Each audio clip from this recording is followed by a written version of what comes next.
Pemirsa, Presiden Republik Indonesia Prabowo Subianto meresmikan peletakan batu pertama atau groundbreaking sebagai tanda dimulainya pembangunan 13 proyek hilirisasi nasional fase 2 senilai 116 triliun rupiah.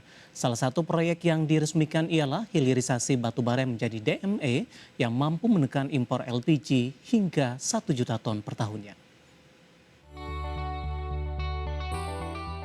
Groundbreaking hilirisasi tahap kedua yang dilakukan Presiden Prabowo mencakup 13 proyek strategi hilirisasi senilai kurang lebih 116 triliun, meliputi 5 proyek di sektor energi, 5 proyek di sektor mineral, dan 3 proyek di sektor pertanian.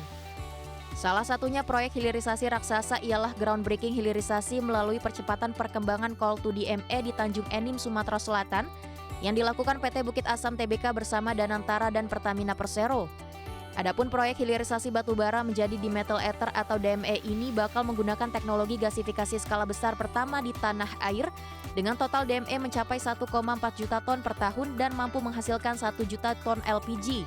Sehingga negara mampu melakukan penghematan anggaran sebesar 8,8 triliun rupiah dari berkurangnya subsidi. Ya, ini salah satu langkah sesuai asa cita untuk program perkuatan ketahanan energi nasional. Kenapa kita bilang begitu? Dengan adanya Coal to DME ini kita merupakan substitusi dari LPG. Yang kita tahu harga di luar udah makin nggak karuan. Kalau dengan DME ini batunya di kita, pabriknya di kita, yang beli juga kita gitu. Jadi semua ada di dalam negeri. Diperkirakan ada sekitar 5.000-an tenaga kerja yang terlibat.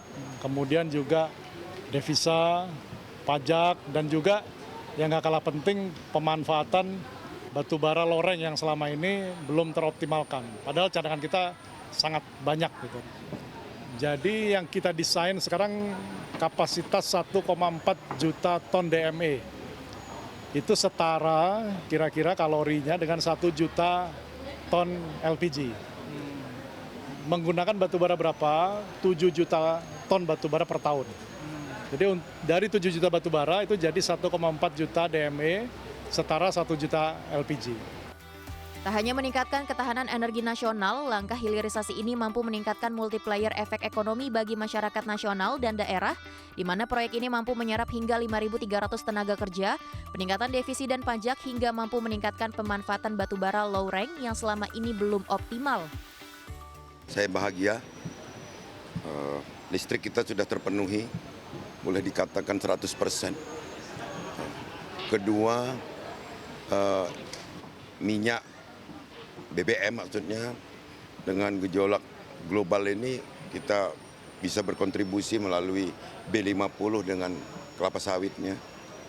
Nah, hari ini lebih bahagia lagi bahwa ternyata PT Bukit Asam ditunjuk oleh pemerintah sebagai salah satu BUMN yang berada di Sumatera Selatan ini